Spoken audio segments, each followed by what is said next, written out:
Welcome, Pewter Report readers, viewers, and listeners to a brand new edition of the Pewter Report podcast, energized by Celsius, the official energy drink of PewterReport.com. We are getting 2 days closer to the 2023 NFL Draft.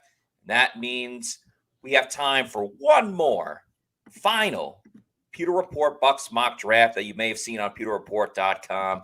That was published earlier today. We will go through each and every single pick on today's show. I'm your host, Matt Matera. Joined with me is the man that was half responsible for this mock draft that posted earlier today. He is the face that runs the place at PewterReport.com. SR, Scott Reynolds. And Scott, happy draft season. How you feeling getting into the nitty-gritty of this? Well, I'm on Celsius number 2, Matt, for the day, so if that tells you something. Been cranking out about 12-hour days here for the last couple of days, getting ready for our draft show, our live draft show, which will be held at One Buck Place, the Advent Health Training Center, coming up on Thursday. I mean, boy, this draft is just really creeping up on you here. It's like it seemed like a couple of weeks ago, it was like a month away, and now all of a sudden it's days away. So it's a fun time. I was out at the Bruce Arians Family Foundation Gala last night. Bruce Arians does the fundraiser for CASA, which is the court-appointed special advocate, kind of, I don't say charity, but it's a cause really that his wife Chris is very, very passionate about. Yeah. And they've helped a lot of kids in Arizona back when Bruce was out there, and also here in the Tampa Bay area over the last couple of years. So it was great to see not just Bruce Arians, but Jason Pierre-Paul was there, former Buccaneer. Maybe he's looking for work. I don't know, but he was there. In addition to Jason Licht, John Spytek, Mike Beal, Rob McCartney, Mike Greenberg from the front office. Todd Bowles was there. You probably saw our story on Pewter Report about Todd Bowles' comments, his first public comments about Devin White's contract dispute and his trade request. And then there was also some other coaches there. Joe Gilbert, offensive line coach. Harold Goodwin was there. Larry Foote, as well as Thad Lewis, the quarterback's coach. So a pretty good turnout for that. I had it. I'm not going to reveal who it was, but I had a couple of Bucs front office people come up to me and put a little pressure on. They said, is this going to be the third year in a row you guys are going to get our first pick right in the mock draft? And I said, I don't know. And I had one of them text me today and said, are you confident, about getting 3 in a row? And I said, I'm not confident in things I can't control. I'm going to use the term hopeful instead. So yeah, we'll see. We've had a good little run, if you will, in terms of nailing not just Bucs best bets, but also, players in our mock draft, man. We struck out completely. I'll be the first to admit we didn't nail a single pick in 2020. That was awfully hard because there was no combine in 2020, nor was there any pre-draft visits or anything like that. So very difficult to get a read and a feel on who the Bucs were going to take. And of course, Tristan Wirfs and Antoine Winfield, that's a nice 1-2 punch. Yeah. The next year, we actually did nail Joe Trine, Shoenka, and Kyle Trask 1 and 2 in our mocks. Those were also Bucs best bets.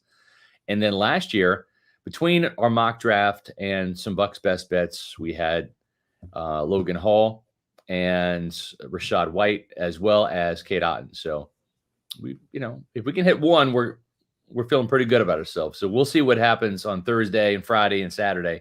But we do have our final mock draft, and we put a lot of work into it. Josh Cabo and I collaborated on really all of them and split the work on this last one here. So we feel pretty good about it. We'll see. We'll see what happens. Yeah, shout out to Josh Capo. He was on yesterday's show with me as we previewed the defensive side of the ball. So make sure you check out that episode if you haven't seen it yet. And yes, it's important to read Pewter Report's mock drafts because we have the intel, the insight, and odds are we're not perfect, but the odds are usually in our favor when it comes to landing and securing some of the picks that the Bucs end up going with. And that's what kind of makes it so much fun too, of seeing whether you're right or wrong or what the ideal pick is going to be. And I think this year you kind of talked about 2020 all the different variables, mostly Yeah. being that there's no combine and Right. up close and personal meetings and things of that nature.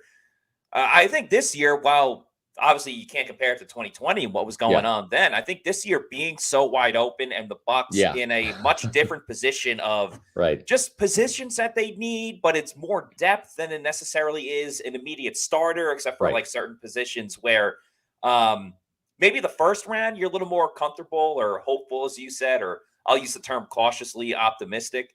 Yeah. But the later rounds too can really ping pong in any type of direction. But that's what makes it so exciting is you never know what's going to happen next, who's going to Right. strike a trade, what other teams need. I see some people in the chat talking about offensive tackle and Yeah. the other teams like the Jets and the Bears, if they need an offensive tackle, how that Right. affects the Bucs. Yeah, a lot of Yeah. moving parts going into Thursday's big event. Yeah. I had one member of the front office, not going to say who, but asked me, because they said, all right, who's your first round pick? And if you've read the story today, or at least seen the picture of the story on the front page, you would know that it's Oklahoma left tackle Anton Harrison, who is, late first round, maybe early second round type player. Same could have been said last year about Logan Hall and also Lewis Cine from Georgia, the safety that the Bucs were interested in as well, kind of right in that same realm. Harrison might be a guy that is there at 19. You grab him if you're the Buccaneers, or if you can trade back a couple spots and still get him, using a little bit of luck and strategy. You pick up an extra pick and you slide back a little bit and get the guy you want. That happened last year in the Bucs, Matt. They traded all the way out of the first round into the top of the second round to get Logan Hall, and also sacrificed the potential of getting Lewis Cine, the safety from Georgia, as well. They had a couple players they like, and that's what teams do, Matt. Is it's not just typically one player that they'll move back for. It's a pod of players. It's a grouping of players. If the Buccaneers are going to move back 3 spots, well, they have to have at least 3 players that are equally in terms of value, in terms of grade there. Because if you only have 2 and you're moving back 3 spots, there's a chance you could lose both of those players. And then, okay, you pick up an extra pick, but you're taking a player from another tier down, and you've really kind of blown your opportunity to get one of those upper echelon players. So it's the pod effect that that will determine how far the Bucs can go down, how many players are left in that pod and that grouping of round 1. And, the Buccaneers, they probably only have maybe 20 first round grades on players. And it might even be fewer than that because they might rule out a couple of players due to character or medical, or we just don't need this position. Right. Mm-hmm. And so that's where putting the jigsaw puzzle comes into effect. And you're right, Matt, when you say that it's hard this year because there's so many needs, right? They can address safety / slot, right off the bat and get Brian Branch if he's there from Alabama, right? And then that probably takes guys like Sidney Brown and Quan Martin, Jamie Robinson, right, out of the picture. And, and then it probably negates their opportunity to take a tackle, right? And now you're taking a different tier tackle. So it's a little bit of like a pinball effect where, one pick affects the other. So part of doing the mock draft is guessing which round they're going to take which position. And is that player going to be there? Is that player going to be available? And, we like Darnell Wright. Matt, you're one of the first guys on the Pewter Report staff to really kind of gravitate towards him. The train. Yeah, Darnell, no doubt. At the Senior Bowl, I was talking last night to some people at the gala. They don't think he's going to be there at 19, right? So that's part of why when we do our mock draft, and again, getting back to my long-winded story here, I was asked to rank the offensive tackles when I said Anton Harrison. And they said, oh, okay, well, where do you have Harrison ranked in your tackles? I'm not including Skronsky from Northwestern as a tackle. I think he will be moved inside to guard to be a Pro Bowl caliber guard. So if you look at just the pure tackles, Paris Johnson Jr., Ohio State, number 1, probably Darnell Wright in my board, Tennessee, right tackle, number 2, Broderick Jones, the left tackle out of Georgia, number 3, and then Anton Harrison, number 4 from Oklahoma. And once I ranked those 4, then a comment was ushered. Oh, so we're taking the 4th best offensive tackle then, huh? And I said, well, yeah, but you did that with Tristan Wirfs in 2020 and it worked out pretty well. So sometimes you got to let the board come to you, and sometimes other teams will take players that don't end up being as special as a guy that's down there. Tom Brady was not the number one quarterback taken back in 2000, right? But he was what, the 16th or 17th quarterback, whatever the number is, and 199th pick, 199. ended up being the best one by a mile, by 10 miles, by 100 miles. Yeah, a lot of this really is beauty is whatever the saying is, beauty is in the eye of the beholder. Because you go back to that 2020 draft, a lot of us, like myself included, I'm pretty sure you did too, and Pewter Report as a majority, had Tristan Wirfs as the number one offensive tackle. He wasn't going to be there. We couldn't believe what we were seeing. We could not believe. If Jedrick Wills go off the board, and Andrew Thomas, and Mekhi Becton as well, seeing all of those players go ahead, it's like, whoa, what is happening? Like, the Bucs are going to be able to get their guy, and then the fact that they traded up one spot became absolutely well worth it. And, talking about trades, as we kind of mentioned before, as you were talking about, where probably would behoove the Bucs to move back in this year's draft, especially if they still want to get Harrison. And I think the whole Devin White situation throws another wrench into this whole thing, because then you do kind of have to address the linebacker position as well. But you can't move 4 spots back, have 3 guys on your board, and then bam, they're all gone. So you got to have plan A, plan B, and plan C. We got to give a shout out to our guy, Leighton Carter. Thank you for the $5 super chat. Leighton says, great work as always, guys. Patiently waiting until Thursday. Go Bucs. So Scott, let me ask you, as we kind of start to dissect this this live mock draft, or I guess it's not really live, it's already been done.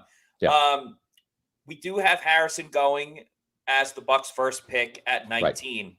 How far back, though, if the Bucs were able to trade back, and as Bruce Arians likes to say, if the price is right and the deal is real, how far back do you think the Bucs could go where you would feel comfortable with Harrison still on the board, where the Bucs can get him and still add a little more draft capital at the same time?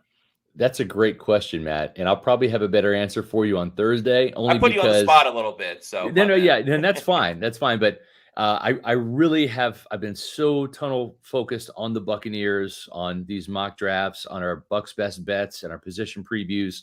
I'm really going to spend tomorrow really looking at the first round and the other teams, where they are in the first round and their team needs, and then kind of look at that and maybe make some educated guesses about some possible trade partners if they want to trade down. Does Dallas, do they want to get up and get Bijan Robinson if he's still there and available? And here's the thing too, Matt, you can look at those teams and you can say, okay, they don't need a tackle, so that's safe. This team doesn't need a tackle. That's safe. Right. And you can go down that list, but just like the Buccaneers did in 2020 that you just pointed out, they traded up one spot to get a tackle. And Jason Licht traded up because he was getting wind that there was another team that was going to trade up and possibly get Tristan Wirfs. So, at the end of the day, what did they give up? A 4th or 5th, something like that, to move up one spot? Right. Well worth it for maybe the best offensive tackle in the game today, especially on the right side.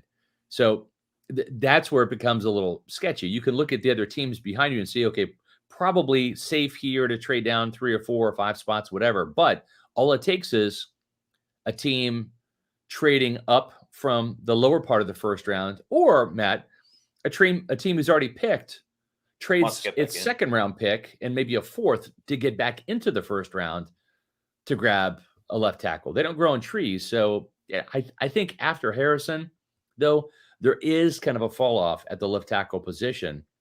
And I think that's why once you kind of get down to the 4th tackle with Harrison, the Bucs better grab him if they can, because he's not going to last long. I don't think he's going to get out of the first round.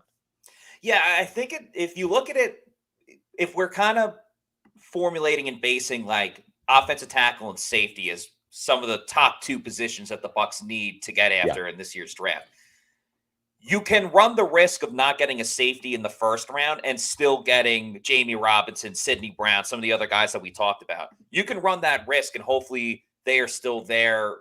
I mean, I don't think any of them are really first round picks, but you can get them in like that 2nd, 3rd round, where if you miss out on Harrison, I'm not saying you shouldn't draft an offensive tackle at all, but the train has already left. You missed the ferry trying to get onto that boat. So it's almost a necessity in that time frame of you can trade back, but you have to make sure that he's still there. And it's a little bit of a gamble for sure. But if you're able to recoup a couple more picks, then maybe it very well could be worth the risk. Or maybe Darnell Wright falls there too. There's so many different things that are possible. Yeah, and some teams may preference a left tackle, right? They may put more of a priority on that. Harrison and Jones might go ahead of Wright because he's pretty much viewed as a right tackle in the league, right? And so there's that situation where maybe Darnell Wright falls to the Buccaneers, just like Tristan Wirfs fell to the Buccaneers back in 2020. So we'll have to see. It's going to be fun. It's going to be an interesting night. A lot of guessing, and I think it's going to be when I talked to Jason Licht last night, he is in complete agreement with probably what a lot of people have read on Twitter. It's going to be a wide open first round.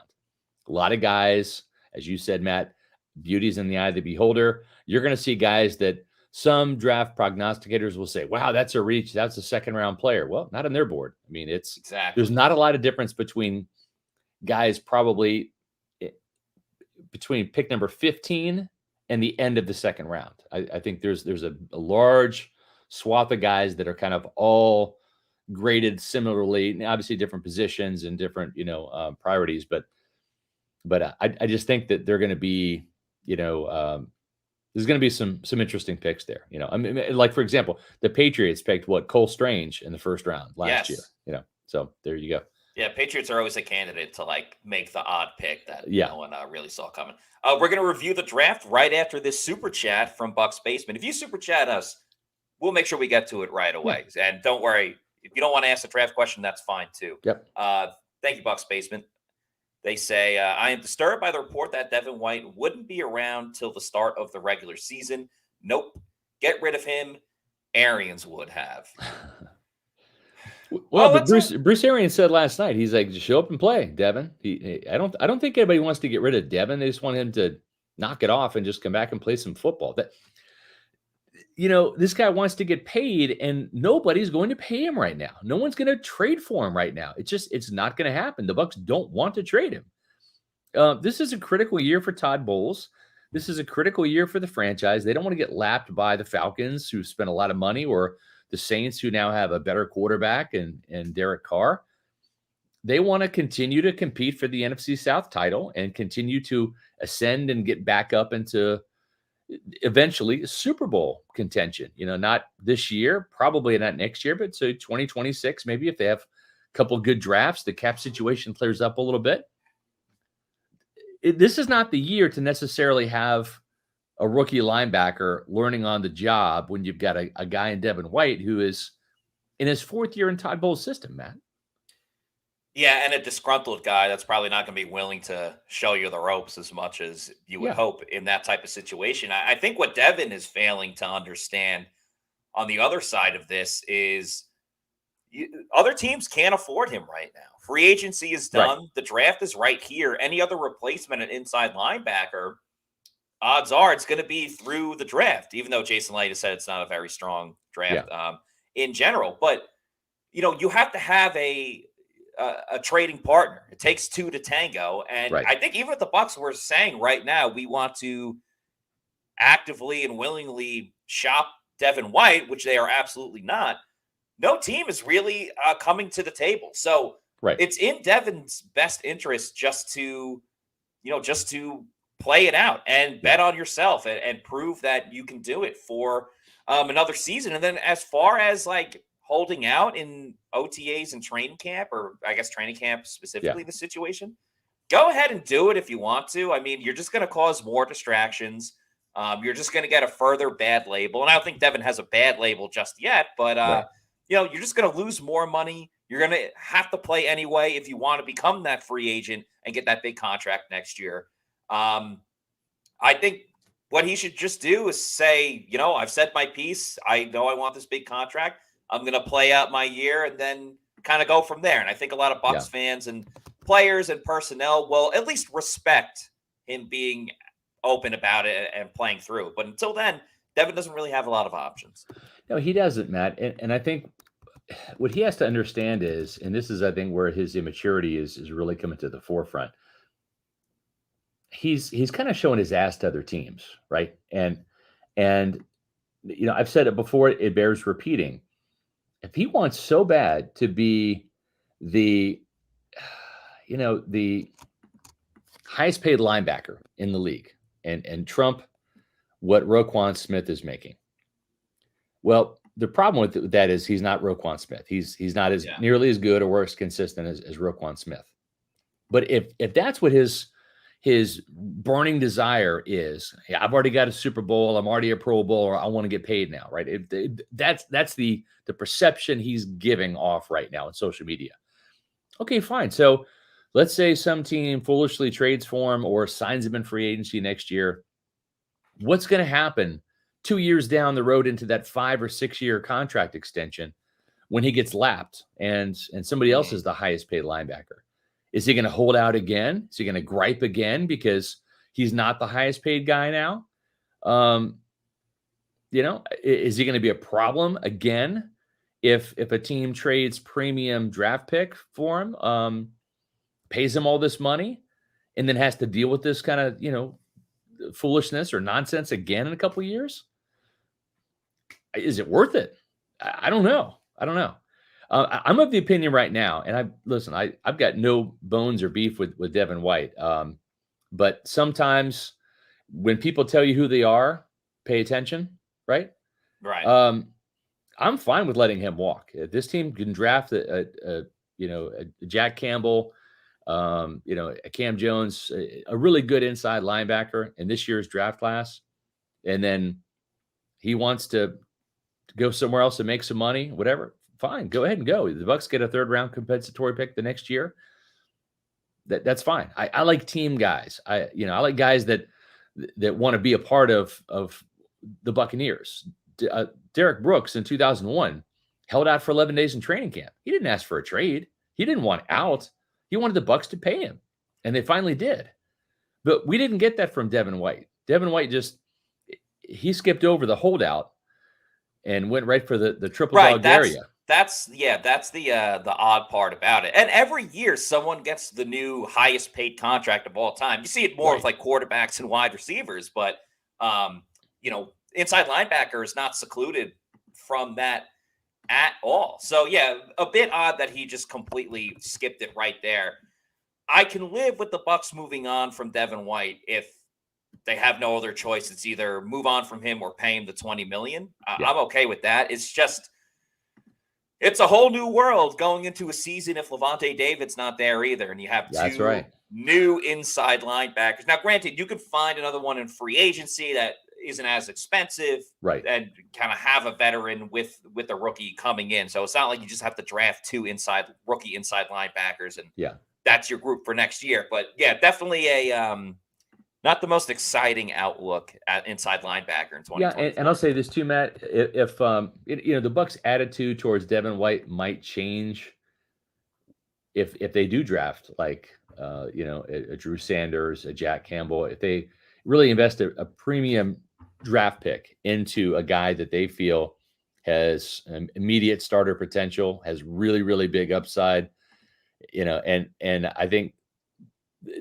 I'm going to take Jason Licht and Todd Bowles at their word. I don't think they're going to trade Devin White, but if they come away in the 2nd round, right, with the Jack Campbell, all of a sudden you can kind of imagine that a little bit. If you're Jason Licht and Todd Bowles, okay, well, you know what?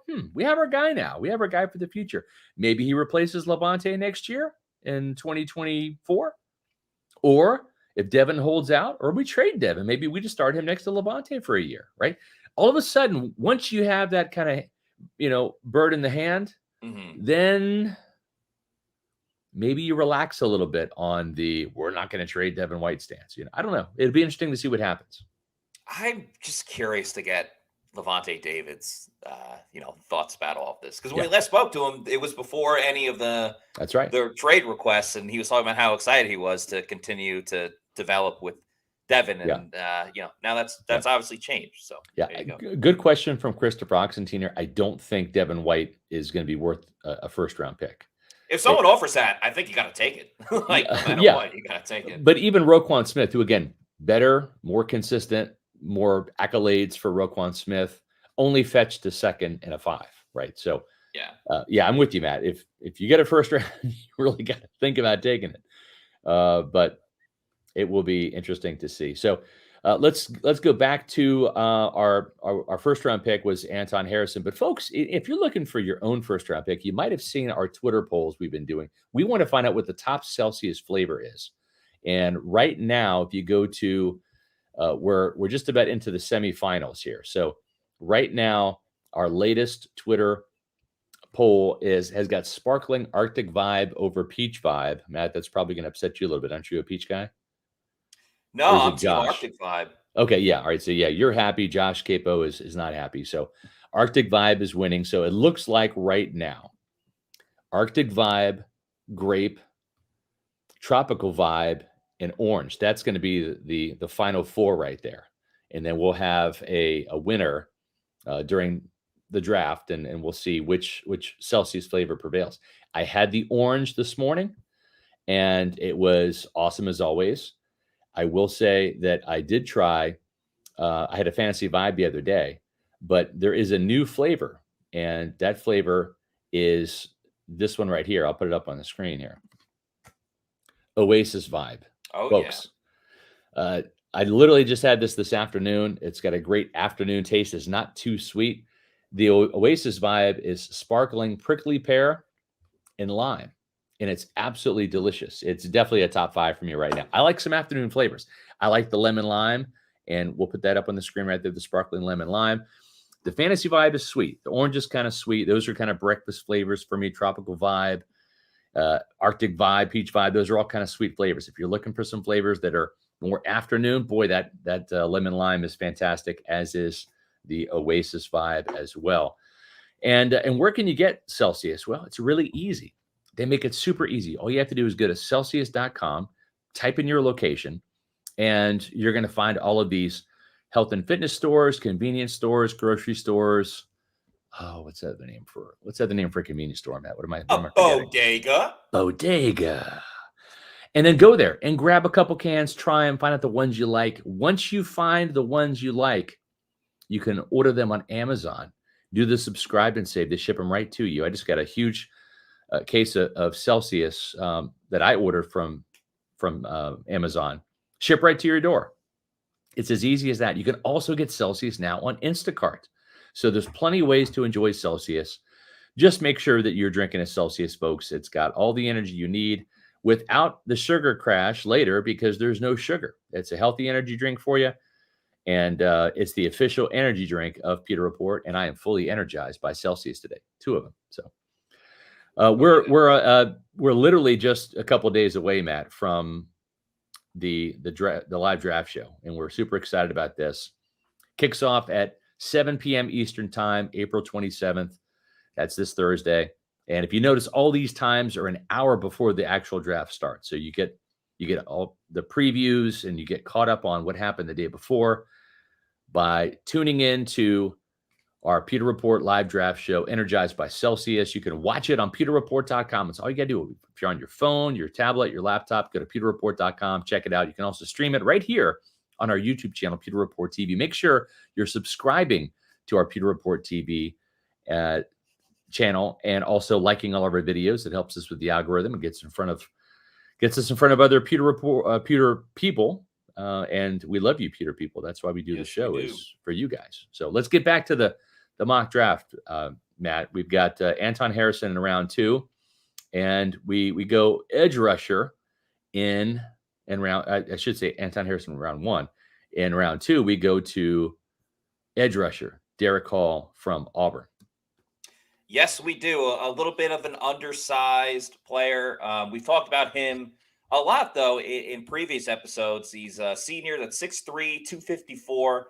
A little bit undersized, like I just said, but just a physical specimen brought down by the Greek gods. I don't think he's Greek, but nonetheless, brings that physical nature to his game, and someone that's kind of been missing on the Bucs defensive side of the ball, especially edge rusher. We talked about JPP earlier, who was at the gala. Just someone that's going to come in and be a fire-breathing ass kicker, bring a little bit of nastiness and a little bit of attitude to this team, which I think is exactly what he brings. And he's got the right arm length, even though his size isn't exactly there.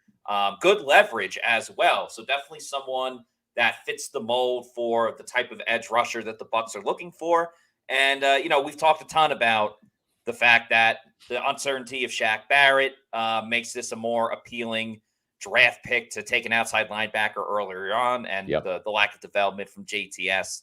And, obviously Anthony Nelson, we think is a third outside linebacker. So definitely someone on the Bucs radar and kind of fits the billing for what they're looking for. And I think they want to get faster too. And this guy runs a 4.55. That's not always what you necessarily look for, need getting to the quarterback, because it's more of like an arc. It's more about that 10-yard split time than anything. But in terms of pursuit, in terms of sideline to sideline speed, this guy has it. And I think that he helps their speed on defense here. Super chat from Christopher Cole, $1.99. We appreciate that. Could we get Myles Murphy in the second or third round? Maybe. I'm not as big of a fan of Myles Murphy. I think the production's a little inconsistent. I know he is kind of in that Derek Hill vein, very good athlete, very fast, etc. I'm just not as big of a fan of him. And again, is he going to be there? Like LSU's BJ Ojulari, who also came in for a top 30 visit. We don't know if Derek Hall came in for a top 30 visit, but there's a chance Derek Hall is there at number 50 in the second round for the Buccaneers. I'm not sure BJ Ojulari is going to be there. That's why we kind of went with Derek Hall over Ojulari, because part of this is, if you're going to make these guesses about who they're going to draft, they have to at least possibly be there when you're making some of these prognostications. And some people, and I've been answering this on Twitter this morning, well, you had Felix Anudike-Uzomah from Kansas State as your Bucs best bet. So why wasn't he the guy in your mock draft? And Matt, when it comes to a couple of players that are just about even, right? We kind of split the tie, right? We did this last year, right? We knew that they liked Dameon Pierce from Florida. We knew that they liked Rachaad White from Arizona. We put Rachaad White in the mock draft in the third round. We put Dameon Pierce in the Bucs best bet section. Yeah. For that running back. And it's not like we're trying to, spread it around to where we now have more picks. I mean, exactly. We're not necessarily hedging our bets. Folks, our job is to tell you who the Bucs are going to draft, give you guys the insight as far as they like these players. And just like last year, Matt, they didn't like just one running back. They like multiple. So we're trying to, just give everyone the most information. They're not just going to only be a fan of one player at one position. Right. They could easily like two edge rushers, but you can only pick one. They could like four safeties, but they're going to go with the best one available. To go back to Murphy real quick, he's projected as a first or a second rounder, depending on the various draft analysts that you look at. I wouldn't take him with the Bucs first round pick. Obviously, I think, again, we're kind of narrowing that down to offensive tackle or potentially Brian Branch at safety if he's there. But yeah, I mean, the Bucs may like him. They may also like Derek Hall and Felix Anudike-Uzomah. So, just because we predict one guy over the other doesn't necessarily mean that, we feel any differently about, a third guy. It's just there's only so many options. And we just want to put as many players as possible on your radar, because and it may not even be someone that you might, I guess the best way to describe it is there might be certain players that you're absolutely in love with and you don't really hear us talking about them at all.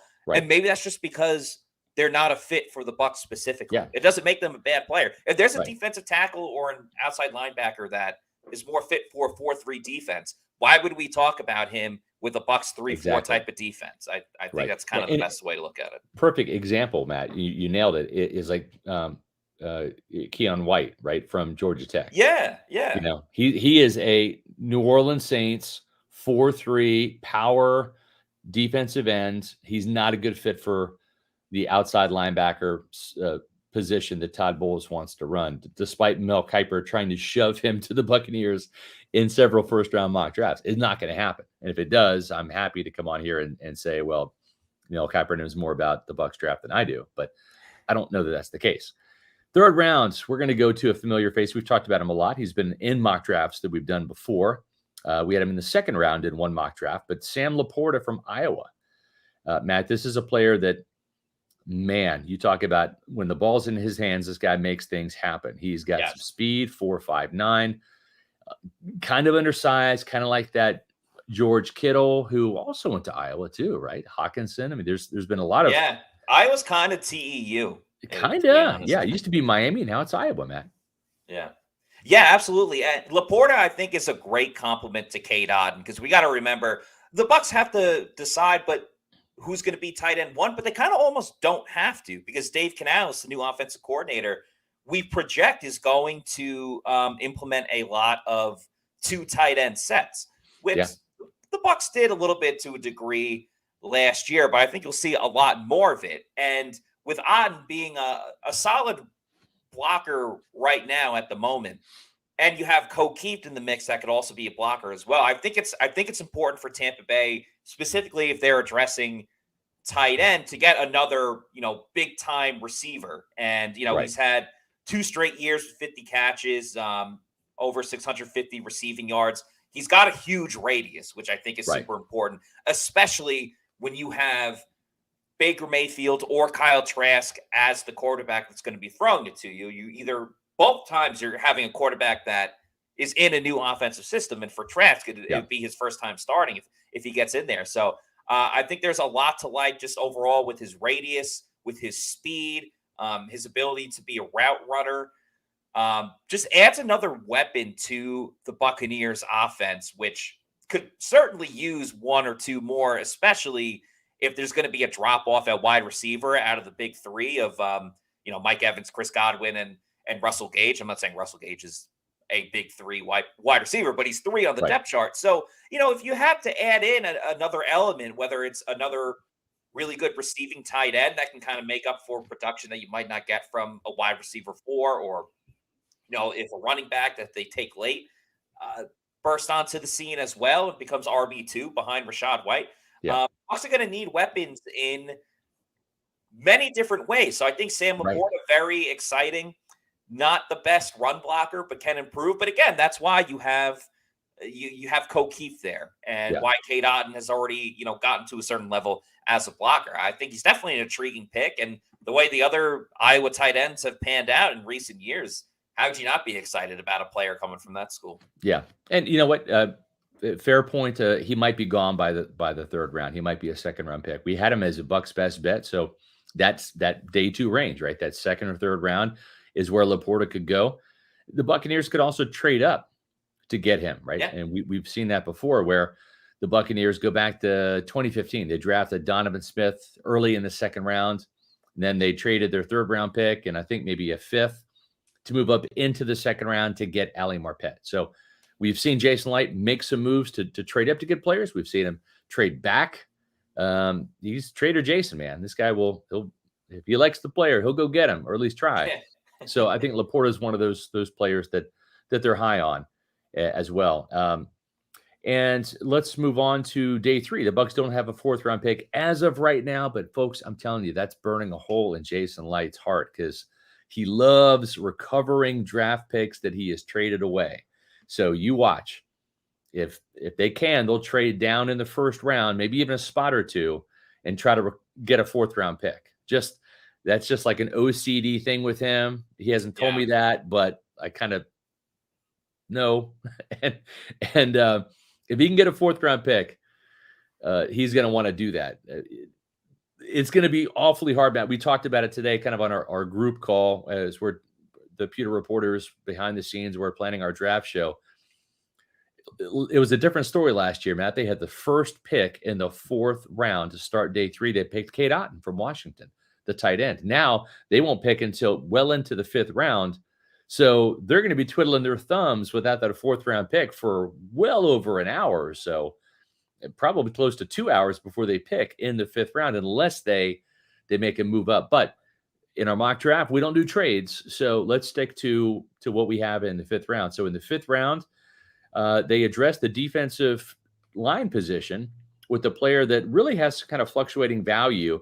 And I think that he's more of a day 3 guy. He's a player that we liked at the Senior Bowl, Carl Brooks from Bowling Green, who played defensive end. He was a big 4'3" defensive end guy at around 300 pounds, 27 and a half career sacks, knows how to get to the quarterback, is going to make a transition from edge rusher to inside, and that will probably require a year's worth of development or so, but he can help you in there and learn how to play that position on the run as a rookie. Yes, he can. I think the production is key as well. He had 10 sacks his last year playing at Bowling Green. Played multiple years as a starter, and the fact that he was a DN and is going to have to kick in to the defensive side. Todd Bowles loves versatility. He loves lining up guys all over the place. So you want to talk about versatility on the defensive line.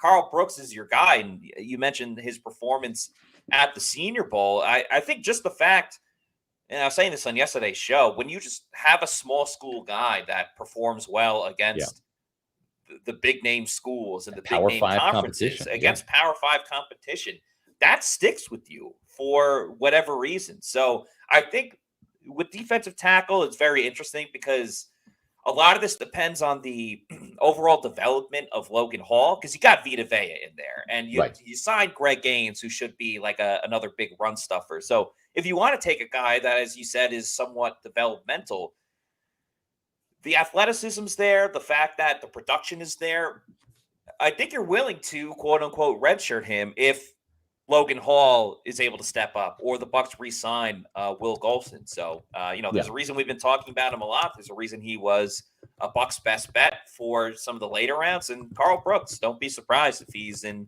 Tampa Bay by the end of this week. Yeah, and he was in Tampa Bay as a top 30 visit too. So he's one of those players that came in to visit this team, and we'll see if he's still around by the time the Bucs pick on day 3, which will be in the 5th round.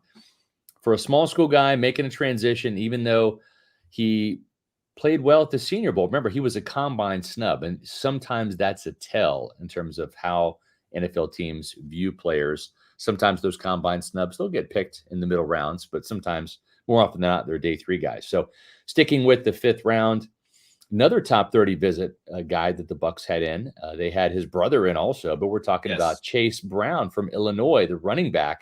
Tampa Bay needs that 4th running back on the depth chart, Matt, with Rashad White, Keyshawn Vaughn, the newly added Chase Edmonds. This is a guy when I'm watching him on tape, and I texted Rondé Barber this today. I said, he's not Tiki Barber, but there's a little bit of similarity. Built low to the ground, right? Kind of a compact, muscular frame, very good contact balance, kind of slithers through the hole. Not a breakaway fast guy with track speed, but fast enough to rip off some big runs. I see a little bit of Tiki Barber in Chase Brown. Yeah, and Tiki Barber was a great running back for the New York Giants. Had a little bit of a fumbling issue for a bit, but he was able to look at him.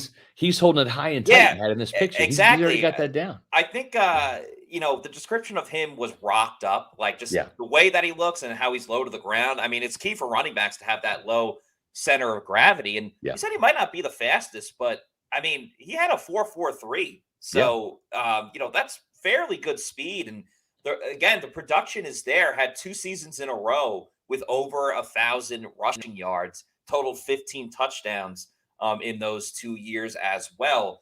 I think with any running back in this situation, that's most likely going to be a backup or maybe a 3rd down guy. You want to look at the receiving as well. I think a little bit more to be desired there with the receiving. I don't think it's nothing that he can't do. I just think maybe the opportunity didn't totally present itself for him. You're right. He only had 1 year where he was really kind of force-fed the ball in the passing game, right? Back at Western Michigan as a freshman, 10 catches, 75 yards. He gets to Illinois. no production in 2019 as he's kind of biding his time. 7 catches, 64 yards in 2020, 14 catches, 142 yards in 2021. Then last year, when you were talking about getting that workload, that huge increase from 170 carries and 1,005 yards and 5 touchdowns to 328 carries for 1,643 yards and 10 touchdowns. Then they upped his catching production, his receiving production, 27 catches, 240 yards, about 9-yard average, and 3 touchdowns. So you're right. Really only that 1 year's worth of catch and run production, but showed that he could do it. Certainly needs some work in that area, though. Yeah, just like he's got a good combination of overall speed, but like a physicality to him as well. I mean, you can see why him and his brother Sydney are twins, because they just kind of like play similar, even though different positions of just, being able to get the better of your opponent when you go one-on-one. So yeah, I like the pick for a later round. We do think the Bucs are going to take a running back at some point. It's just a matter of in the draft, do they go undrafted free agent? Outside of Bijan Robinson, there's no must-have running backs, and I think year after year that number's slimming anyway because of how the running back position is viewed. But yeah, I'd be more than fine with him. With the or Bucs. His brother, right? I'm a big Sidney Brown fan. More his brother personally. But, me too. There's a lot of other good running backs, but again, this is one of those things, right, where we had the Bucs' best bets. We had Rashawn Johnson from Texas as our early Bucs best bet. If they're going to draft a running back, and probably not higher than 3rd round, Matt Johnson would be that guy. Yeah. Our day 3, which is rounds 4 through 7, Bucs' best bet was Muhammad Ibrahim from Minnesota, who played with O'Keefe, and so that's one of those things where we know that he would be a really, really good fit as a late round guy, and you can't have all your Bucs' best bets as 5th rounders, right? Because there's going to be 6th and 7th rounders too. You got to kind of play that jigsaw puzzle and spread out the pieces a little bit. But yeah, they had Chase Brown in for a visit, one of only 4 running backs, including Bijan Robinson and Jahmyr Gibbs from Alabama and Rashawn Johnson. So it kind of makes sense to put him on, as you said, Matt, earlier, Buck fans' radar and get this guy kind of out there as well, because that it might be an option for Tampa Bay on round 3, day 3. Yeah, very much could be.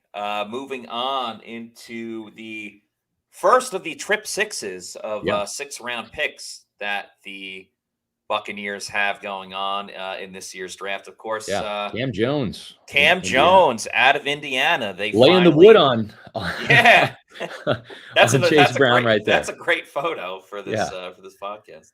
Yeah, probably targeting too, but we'll let it slide. That's true. Yeah, the flag. That's fine in the NFL. You can do that. In college, not so much, but Cam Jones, this is a player. I'll tell you, Matt, I really didn't know a lot about him, right? And just like how you were really kind of enlightened by what you saw from Darnell Wright at the Senior Bowl, listen, we are knee deep in Buccaneer coverage during the season. We've got the draft on the periphery, but let's face it, this is not like years ago, right? In the dark ages of Buccaneer football, where we're starting to crank out mock drafts in November because the season's already over, and it was almost Halloween. All of a sudden, boom! You're looking at a team that's destined for a top 10 pick. That hasn't been the case in Tampa Bay for a while. We have some of these draft prospects on the periphery, but we don't really dive into our draft coverage until January at the Senior Bowl, at the Combine, all this. So, man, I'm over here talking to Cam Jones. This guy's football IQ and his presence, he has a bit of an aura about him. And I was just like, wow, man, I don't know if this guy can play, but I got to do some homework on him. He really stood out to me. Probably the most impressive / surprising interview that I had at the Combine, because we all kind of divvy up guys and go talk to him. Yeah. And he had a formal interview with the Buccaneers, right? And he's projected to be a day 3 guy, not the biggest build, 6'2", about 228 pounds, ran a 4.6. Not a blazer like Devin White, but more like Levante David. When I watch him on film, that's kind of who I see a little bit, playing that weak side linebacker, that Mo linebacker in Todd Bowles' scheme. He can do it all. He can cover. He can blitz, he can tackle, he can stack and shed. He's a smart guy, high football IQ, team leader, team captain. I think this guy would be a home run pick on day 3. Matt, I think you've said it before. Jason Licht really has not had any of those diamond in the rough players on day 3 in a long time. This could be one of those guys. Yeah, not for a bit he hasn't. And Jones is known for being pretty strong in the run game itself. But you mentioned the high IQ, and I was talking about this on yesterday's show, but I think it's important that it bears repeating. High IQ, you can kind of put that in the same area as like instincts and finding an instinctual player. And at least on defense, outside of like maybe you could argue corner and safety, but I think if you get an inside linebacker that just has the right instincts for the game, it could take your defense from one level to the next. I'm not going to say good to great, but from average to good or whatever it is. So if you combine the IQ with his ability to stop the run, which is the MO of what a Todd Bowles defense goes for, and he gets to learn from Levante David the same way that Devin White did. And I know we've been kind of knocking Devin White as of late, but let's remember he had a very promising beginning to his career, both as a rookie and then winning the Super Bowl in 2020. So, Levante David has to get some credit for that. Maybe Cam Jones can be the next guy in line to fill that out. I agree. I have a comment here. What about Deuce Vaughn? He's on the Bucs radar. That's all I'll say. He's on the Bucs radar. We don't have him as a Bucs best bet. Not necessarily forecasting him, anywhere, but he didn't have a formal interview with the Buccaneers. He had an informal interview at the Combine. I don't know if he had a top 30 visit to Tampa or not. I'm not sure, but he met with Skip Peete, the running backs coach. Usually when you have an informal interview at the Combine, it's with an area scout, and he met with an area scout and also running backs coach Skip Peete. So we'll see. I wouldn't mind having another Wildcat in Tampa. It's been a minute. Last one didn't turn out so great with Josh Freeman. So hopefully the next Wildcat, whoever it may be, will end up being a better player. But no Wildcats in this mock draft, although I wouldn't be surprised if they end up taking one. There's a couple of guys they like that I've been told about. But we'll see. Moving on to the next 6th-round pick, sticking with defense. They had a lot of luck with this guy, Jordan Whitehead, in the 4th round. He might have been the last kind of day 3 guy to really make an impact, Matt, for the Buccaneers in terms of Jason Light's draft picks really panning out. And this guy here, Brandon Hill, the safety, reminds me an awful lot of another Pittsburgh Panthers safety in Jordan Whitehead. 5'10", rocked up, kind of a bigger guy in terms of his frame. 5'10", 193. He's built like Jordan Whitehead, built like Mike Edwards, that kind of smaller safety, but compactly built. But he's fast. He's going to bring some more size to, not size, but speed to this Bucs defense. The fastest safety of the Combine, right? 4.43 speed. Yeah. Wild amount of athleticism, which I think is key. The Bucs always look for playmakers, especially on the defensive side of the ball. So being able to move him around in different spots, speed kills. I think Todd Bowles is already dreaming of blitzing him up in a couple of different scenarios, which I think would be really fun. And I have a theory in general that it's crazy that, Pittsburgh itself, the school, doesn't have like a tremendous amount of success, but individually, players that come out of there have unreal careers, whether it's Aaron Donald, Dan Marino, Larry Fitzgerald, Darrelle Revis, LaShawn McCoy. Jordan Whitehead, obviously, maybe not on the same Antonio level Bryant, the former Bucs receiver. Yeah. And so I'm always willing to take a chance on a Pittsburgh player. Yeah, and this guy primarily because of where they played school at. Yeah, and he hits like a hammer. He will miss sometimes too. That's why he's a day 3 guy. There's some holes in his game. He's got to be a more sure tackler. Got to take sometimes better angles to the ball. That can be taught. That can be coached. And when you look at Hill, he's a junior too. So some of these guys are 5th and 6th year seniors, Matt. And then you got some guys that are juniors, only played 3 seasons. That was the case with Hill. Very productive though. Had, looks like about 150 some tackles in his 3 years. Had 3 interceptions, a couple of touchdowns. One was on a pick 6. One was on a scoop and score. So this guy's got some speed. He can hit. He fits kind of that physical. There you go, Mark Fisher. That's right, Antonio Bryant from Pittsburgh, another good wide receiver the Bucs had for a minute in free agency. And finishing out the 6th round, we're going to go quarterback. Now, I don't know if this guy's going to be here. Who knows with quarterbacks, right? This guy could be one of those beauties in the eye of the beholder guys, and he might go ahead of Aiden O'Connell in the 3rd round or 4th round. But sometimes quarterbacks drop. And we even saw Brock Purdy, who had a really good career at Iowa State, fall all the way down to Mr. Irrelevant, 7th round.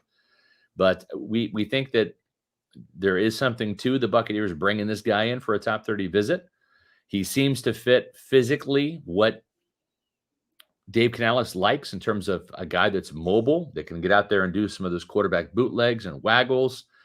You can also put him in the quarterback run game. And he averaged, I think, 3.5 yards per carry, which doesn't seem like a lot. But, Matt, in college, they subtract sack yardage from your rushing yardage, too. Yeah, so I know, which is weird. It's a little weird statistic there. But so whenever you get sacked, if you get a 10-yard sack, that's 10 yards off your rushing total. Even though you weren't rushing, you were passing. That's just how they do it.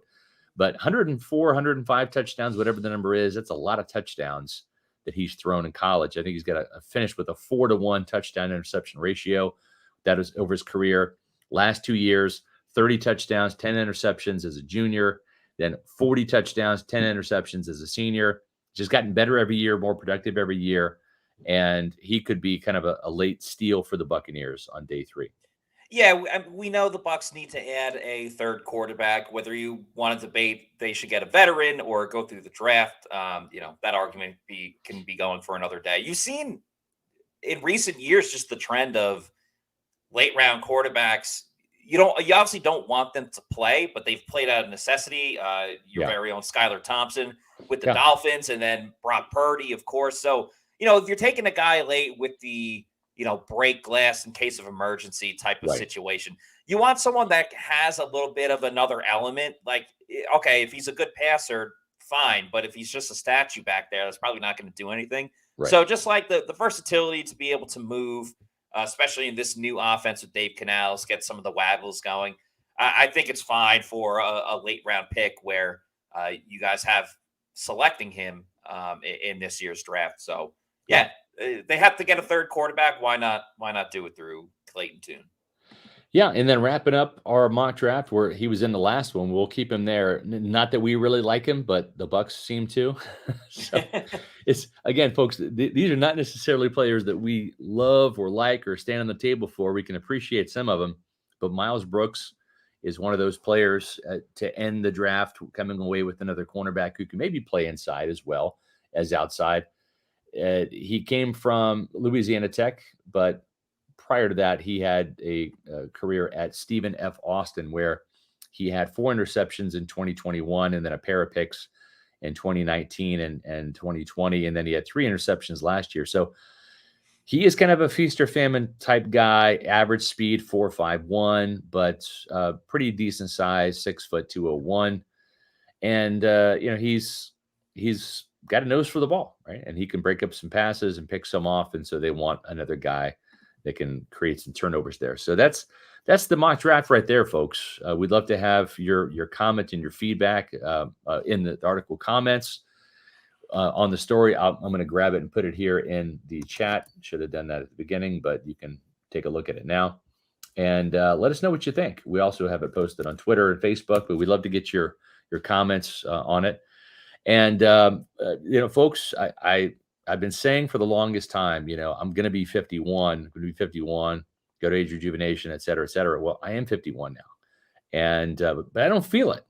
I kind of feel it a little bit because of all the draft prep work. But boy, if I didn't have testosterone therapy at age rejuvenation, I would be hurting right now. As we age, our hormones decrease, both for men and women. I was tired all the time, had no sex drive. I was groggy. I felt like I was 80 years old because everything hurt. I came to age rejuvenation because I was tired all the time. Bioidentical hormones has really made such an impact in people's lives. I actually enjoy shopping now. Got all my energy back. Mind is sharp. I feel like I'm 18 again. It was perfect for me. Get with Age Rejuvenation. Do it now. Don't wait. Call Age Rejuvenation today. That's the biggest thing, folks. Don't wait. Don't wait until me, where I was 50 and 51 years old, to get testosterone therapy. Because more often than not, if you're in your 40s, you're seeing a decrease in your testosterone levels. That's natural. There's not much you can do about it except go to Age Rejuvenation and fight it with testosterone therapy. Sign up for their free consultation. Go to agerejuvenation.com. 5 Tampa Bay area locations to serve you. With that free consultation, they're going to get your blood work done, find out what your testosterone level is. Insurance will pay for it. And if you feel like testosterone therapy is right for you, what it's going to do is help you sleep better at night, help your workouts. You're going to have more vitality. You're going to have more energy. You're not going to have the mental fog. And it's made a huge difference in my life already. Wish I would have done it sooner. Age Rejuvenation. Make sure that you visit the website, agerejuvenation.com. Check out Age Rejuvenation. Then, of course, check out pewterreport.com and all of our social media. Please follow us on Twitter, Instagram, and Facebook at Pewter Report, and our YouTube channel, which you're on right now, Pewter Report TV. Please like and subscribe. Hit those buttons. Help us out with our algorithm, getting those numbers up. And again, one more reminder coming up starting on Thursday, April 27th. It is the Pewter Report live draft show, energized by Celsius. We are going to be live on our YouTube channel and pewterreport.com as well, where you can watch it. We'll be at the Bucs facility, the Advent Health Training Center, 1 hour before each show. You can see the times there on the screen. All day and night events, super fun. We give our analysis on everything from the draft, picks from the Bucs, picks from other teams. We're going to have everybody from pewterreport.com, both on the show and in the building. Going to be a very, very fun time. Would love for you guys to join us. We will be very interactive with the crowd, the Pewter people that are on the show. That's going to do it for us on today's show. Just a reminder, no show tomorrow because we have the big event coming up Thursday, Friday, and Saturday. So until then, for Scott Reynolds, I'm Matt Matera saying thanks, everybody, for watching. And we will see you on draft night for another edition of the Pewter Report podcast. Out.